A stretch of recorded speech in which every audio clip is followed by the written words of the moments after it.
வணக்கம் மகளே. இன்னைக்கு இந்த வீடியோவில் நான் சொல்லக்கூடிய ஸ்ட்ராட்டஜிஸை நீங்கள் ஃபாலோ பண்ணீங்கன்னா உங்களால் படிக்காமல் இருக்கவே முடியாது.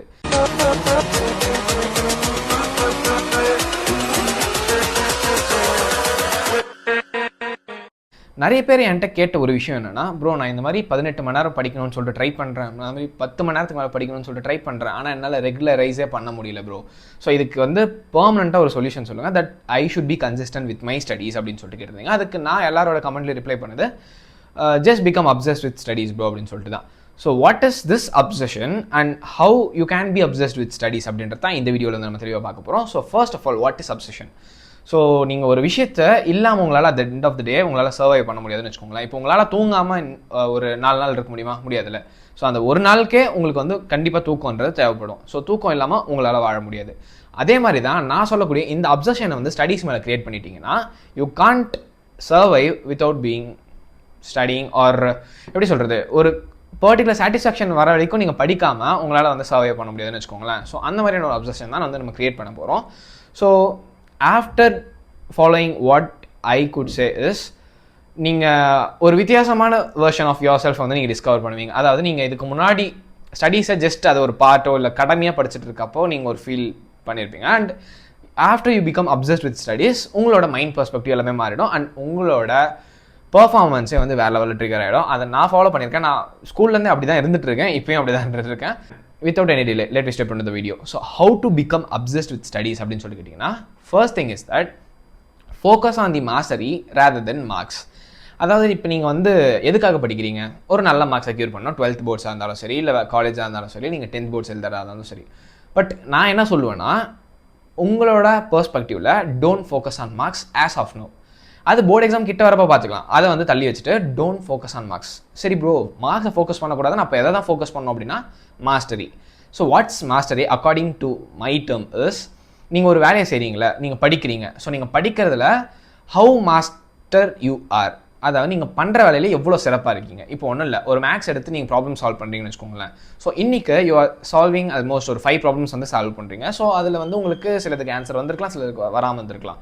அடுத்த நாள் நீங்கள் அதே மேக்ஸை வந்து நீங்கள் ஒர்க் அவுட் பண்ண எடுக்கிறீங்கன்னா, இங்கே ஃபர்ஸ்ட் டே வந்து உங்களுக்கு ஒரு 5 ப்ராப்ளம்ஸ் எடுத்து சால்வ் பண்ணுறப்போ 3க்கு சொல்யூஷன் வந்து 2க்கு சொல்யூஷன் வரலையா, அடுத்த நாள் 5த்துக்குமே சொல்யூஷன் வருதான்றதை ட்ரை பண்ணுங்கள். ஸோ அந்த அந்த டிஃப்ரென்ஸ் ஆஃப் எரர் இருக்குல்ல, அதை நீங்கள் டிஃப்ரென்ஸ் ஆஃப் எரர் நீங்கள் குறைக்க தான் உங்களோட மாஸ்டரிங் லெவல் வந்து இன்க்ரீஸ் ஆகும். அண்ட் இதை நீங்கள் வந்து அக்கம்ப்ளிஷ் பண்ணிட்டீங்களா, அடுத்து 5 ப்ராப்ளம் சால்வ் பண்ண இடத்துல 10 ப்ராப்ளம் சால்வ் பண்ண ட்ரை பண்ணுங்கள். அண்ட் அதில் இருக்கக்கூடிய மிஸ்டேக்ஸை ரெடியூஸ் பண்ணுங்கள். அண்ட் அங்கே வந்து பர்ஃபெக்ஷனை இன்க்ரீஸ் பண்ணுங்கள்.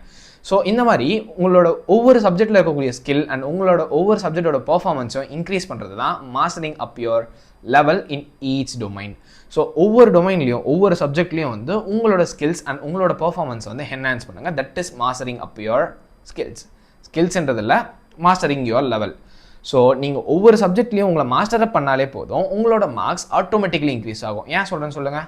இப்போ ஒன்றும் இல்லை, மேக்ஸில் வந்து இந்த மாதிரியான உங்களோட மிஸ்டேக்ஸும் உங்களோட ப்ராசஸிங் அண்ட் உங்களோட ஸ்பீடை வந்து இன்க்ரீஸ் பண்ணுறதுனால ஆட்டோமேட்டிக்காக you will be performing well in your exams. So உங்களோட லெவலை மாஸ்டர் அப் பண்ணாலே போதும், automatically your marks will increase. So அதனால் don't focus on marks, instead focus on mastering up yourself. இதுதான் வந்து point number 1. Second thing, create a study streak that you will never break. இதுக்கு பின்னாடி ஒரு சிம்பிளான logic இருக்குது, அதை சொல்கிறேன், கவனமாக கேட்டுக்கோங்க. இப்போ உங்களோட மைண்ட் செட் எப்படி இருக்கும்னா, எல்லா விஷயத்தையும் பர்ஃபெக்ஷனாக தான் வந்து தேடும். சரி, இப்போ ஏன் இந்த வீடியோ நீங்கள் பார்த்துட்டு இருக்கீங்க? You should be perfect, right?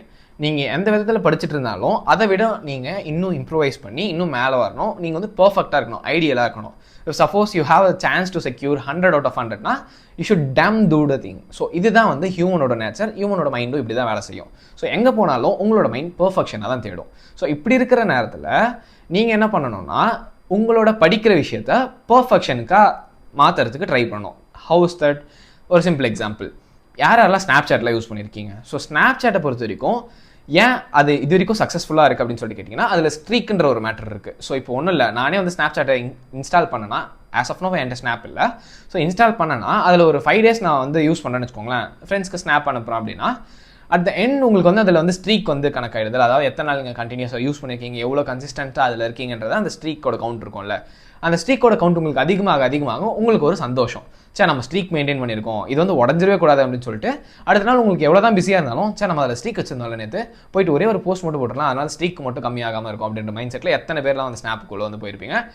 And அந்த பேசிக்கான மைண்ட் செட் எதனால் வருது, நீங்கள் வந்து ஒரு மொமெண்டம் கிரியேட் பண்ணியிருக்கீங்க. மொமெண்டம் இந்த சென்ஸ் கண்டினியூஸாக கன்சிஸ்டண்ட்டாக ஒரு விஷயம் பண்ணதுனால அவங்களுக்கு வந்து சோ கால்டு ரிவார்டு அப்படின்ற ஒரு விஷயத்தை தான் ஸ்ட்ரீக்குன்ட்டு செட் பண்ணி வச்சிருக்கான். ஸோ அந்த ஸ்ட்ரீக் சோ கால்டு விஷயமா இருக்கக்கூடிய அந்த ஸ்ட்ரீக் எதுக்கும் உதவாத அந்த ஸ்ட்ரீக் ஸ்னாப் ஸ்ட்ரீக்கை மெயின்டைன் பண்ண நம்ம மைண்டு தோணுதுன்னா why can't if we create the same thing for our studies. புரிஞ்சிச்சுல? என்ன மேட்டர்னா ஒரு கேலண்டர் எடுத்துக்கோங்க. ஒரு கேலண்டர் இந்த சென்ஸ் நிறைய மாடிஃபைடு வெர்ஷன்ஸ் ஆஃப் கேலண்டர்லாம் இருக்கும்ல. இப்போ நீங்கள் அமேசானில் போட்டிங்கன்னா லைக் அந்த டேட் இருக்கும், அந்த டேட் ஃபுல்லாக வந்து பாக்ஸ் ஃபில் பண்ணியிருக்கோம். ஃபார் எக்ஸாம்பிள் என்கிட்டயும் ஒரு கேலண்டர் இருக்கும். ஸோ அது எங்கே வச்சுருக்கேன்னு தெரியல. அண்ட் தென் அந்த டேட் சின்னதாக இருக்கும், அந்த பாக்ஸ் வந்து கொஞ்சம் எம்டியாக இருக்கும். லைக் நீங்கள் ஏதாவது எழுதிக்கலாம் இல்லை மார்க் பண்ணிக்கலாம், அந்த மாதிரியான ஒரு கேலண்டர் இருக்கும். ஸோ அதை வாங்கி ஒவ்வொரு நாளுக்கும் வந்து நீங்கள் ஒரு பிளான் போட்டுக்கோங்க. நான் எந்த சப்ஜெக்ட் படிக்க போகிறேன், அந்த சப்ஜெக்ட் படிக்க போகிறோம் அப்படின்னு சொல்லிட்டு. ஸோ அப்படி நீங்கள் பிளான் பண்ணதை படித்து முடிச்சுட்டு அங்கே வந்து ஒரு பெரிய டிக் மார்க் போடுங்க. ஸோ அந்த பெரிய டிக் மார்க்கை போடுறதுனால உங்களுக்கு என்ன கிடைக்கும்னா you can get a minor amount of dopamine. So இந்த டோபமைன் ஹிட் தான் வந்து உங்களை அடுத்த நாள் வேலை செய்யறதுக்கு தூண்டும். இந்த சென்ஸ் நீங்கள் அடுத்த நாளும் வந்து படித்து முடிச்சுட்டு அதை டிக் பண்ணணுன்ட்டு தான் ஆசைப்படுவீங்க.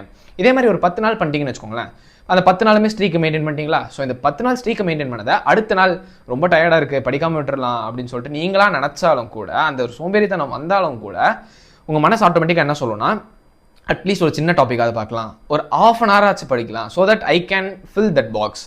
10 நாளாக அந்த ஸ்ட்ரீக்கை மெயின்டைன் பண்ணனா இன்றைக்கி நான் விட்டேன்னா அந்த ஸ்ட்ரீக் மெயின்டைன் ஆகிடும், எனக்கு பார்க்க வந்து பிடிக்காது, நான் வந்து பர்ஃபெக்டாக தான் இருக்கணும் அப்படின்னு சொல்லிட்டு உங்களுக்கு உள்ளே இருக்கக்கூடிய அந்த ஐடியல் மைண்ட் சொல்லும். ஸோ அந்த மைண்டை உங்களால் ஏமாற்ற முடியாது. உங்களை திருத்துறதுக்கான மைண்ட் உங்களுக்குள்ளேயே இருக்குது. ஸோ அதை முதல்ல தேடுங்க. ஸோ அந்த ஸ்ட்ரீக்கை உங்களுக்கு உடைக்கவே தோணாது. அந்த நாள் கொஞ்சமாச்சு ஏதாச்சும் யூஸ்ஃபுல்லாக வந்து படிப்பீங்க. 11வது நாள் அந்த ஸ்ட்ரீக்கை மெயின்டைன் பண்ணிட்டு அந்த பாக்ஸை டிக் பண்ணுவீங்க. ஸோ இதே மாதிரி தான் இது ஒரு 30 நாள் பண்ணிட்டீங்கன்னா 31வது நாள் உட தோணுமா? 10 நாள் பண்ணி 11வது நாளே வந்து ஸ்ட்ரீக்கை உடைக்க தோணலை.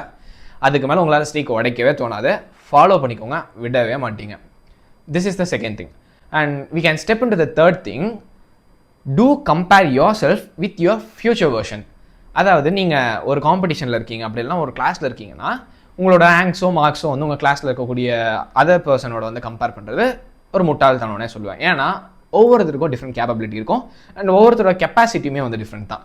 ஸோ அந்த கேப்பபிலிட்டியும் கெப்பாசிட்டியும் வந்து நீங்கள் உங்களோட இதை வந்து கம்பேர் பண்ணிங்கன்னா உங்களால் அவங்கள அவுட் ஷைன் பண்ணவே முடியாது. ஏன்னு சொல்கிறேன் கேளுங்க. இப்போ என்னோட கெப்பாசிட்டி என்னென்னா கடைசி நேரத்தை எது வந்தாலும் புஷ் பண்ணி முடிக்கிறது என்னோட கெப்பாசிட்டி. இதே என் கூட இருக்க friend let it be X. So அந்த எக்ஸ் பர்சனோட கெப்பாசிட்டி என்னென்னா ஸ்டார்டிங்லேருந்தே அவன் கன்சிஸ்டண்ட்டாக இருந்து ஸ்டார்டிங்லேருந்தே நல்லா படித்து அவன் மெயின்டைன் பண்ணால் தான் அவனால் வந்து என்னோட கம்பீட் பண்ண முடியும். ஸோ இப்போ அவனை பார்த்து நான் வந்து ஸ்டார்டிங்லேருந்து இவன் நல்லா படிக்கிறான், நம்ம வந்து இவன் அளவுக்கு பாதி கூட இல்லை, அப்போ நம்மளால் வந்து கடைசியில் ஜெயிக்க முடியாதோ, கடைசியில் அவனோட மார்க் அளவுக்கு கூட நம்மளது வராது, ரொம்ப கம்மியாகிடுமோ அப்படின்னு சொல்லிட்டு நான் யோசிச்சேன்னா அப்போ நான் தானே முட்டாளு. ஸோ நான் எப்படி கம்பேர் பண்ணோம் அப்படின்னு சொல்லிட்டு பார்த்தீங்கன்னா என்னோட ஃபியூச்சர் வெர்ஷன். இப்போ நான் இந்த வேலை செய்கிறத நினச்சி நான் ஒரு அடுத்த வருஷம் இப்போ நான் பண்ண வேலையை யோசிச்சு பார்த்தா எனக்கு பெருமையாக இருக்குமா இல்லையா? Is that worth it of doing such things அப்படின்னு சொல்லிட்டு யோசிச்சு பாருங்கள். அதாவது இப்போ செய்கிற வேலை நீங்கள் பிற்காலத்தில் யோசிச்சு பார்த்தீங்கன்னா ஒர்த்தா இல்லையா? ஒன்றும் இல்லை, நான் ஒரு 5 வருஷம் கழிச்சு நான் இப்போ உட்காந்து வீடியோஸ்லாம் க்ரியேட் பண்ணி யூடியூப்ல போட்டுட்ருக்கேன்ல, ஸோ இந்த ஒரு செயலை நினச்சேன் 5 வருஷம் கழிச்சு நான் வந்து பரவாயில்ல நம்ம அப்போவே இவ்வளோலாம் பண்ணோம் அப்படின்னு சொல்லிட்டு நான் ஃபீல் பண்ணுவேனா, இல்லை தேவையில்லாமல் அதெல்லாம் பண்ணிட்டு இருந்தோம்னு சொல்லிட்டு ஃபீல் பண்ணுவேனா? ஆப்வியஸ்லி பரவாயில்ல, நான் அந்த டைம்லாம் வேஸ்ட் பண்ணாமல் இந்த மாதிரி யூஸ்ஃபுல்லாக சம்திங் பண்ணிட்டு இருந்தேன் அண்ட் என்னோட போர்ட்ஃபோலியோ பில்ட் பண்ணுறதுக்கு நான் நிறைய வேலை பார்த்துருக்கேன்னு சொல்லிட்டு நான் பெஸ்ட் அண்ட் ப்ரௌடாக தான் ஃபீல் பண்ணுவேன். ஸோ அதே தான் உங்களை ஸ்டடீஸில் நான் வந்து ஃபாலோ பண்ண சொல்கிறேன். நீங்கள் அட் த ஃபியூச்சர் இந்த மார்க்ஸ் சம்வாட் உங்களோட டார்கெட் மார்க்ஸை செக்யூர் பண்ணணும் அப்படின்னா செக்யூர் பண்ணிட்டீங்கன்ற பொசிஷனில் போய் யோசிச்சு பார்த்து நான் பாஸ்ட் இந்த நாளில் வந்து நான் இதெல்லாம் பண்ணிட்டு இருந்தேன், ஸோ இன்றைக்கி வந்து படிக்காமல் நான் ஃபோன் நோண்டிட்டு இருந்தேன், இல்லை படிக்காமல் வந்து ஐபிஎல் பார்த்துட்டு இருந்தேன்னு சொல்லிட்டு யோசிச்சு பாருங்கள்.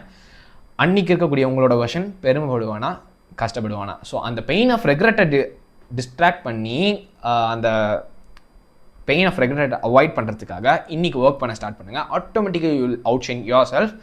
அண்ட் நான் சொன்ன மாதிரி மற்ற வேறு யாரோடய வந்து கம்பேர் பண்ணிடாதீங்க, உங்களோட ஃபியூச்சர் வெர்ஷனோட கம்பேர் பண்ணுறது தான் உங்களுக்கு நல்லது. ஸோ இதெல்லாம் பண்ணாலே நீங்கள் ஆட்டோமேட்டிக்கலி ஸ்டடீஸ் மேலே வந்து அப்சஸ் ஆகிடுவீங்க. அண்ட் ஸ்டடீஸ் இல்லாமல் உங்களால் ஒரு நாள் கூட கிராஸ் பண்ண முடியாது.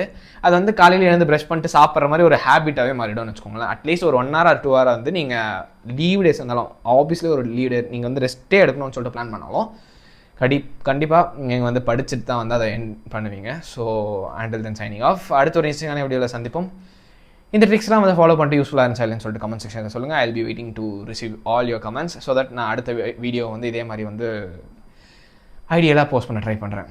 அடுத்த வீடியோவில் சந்திக்கலாமா? Good bye, cheers.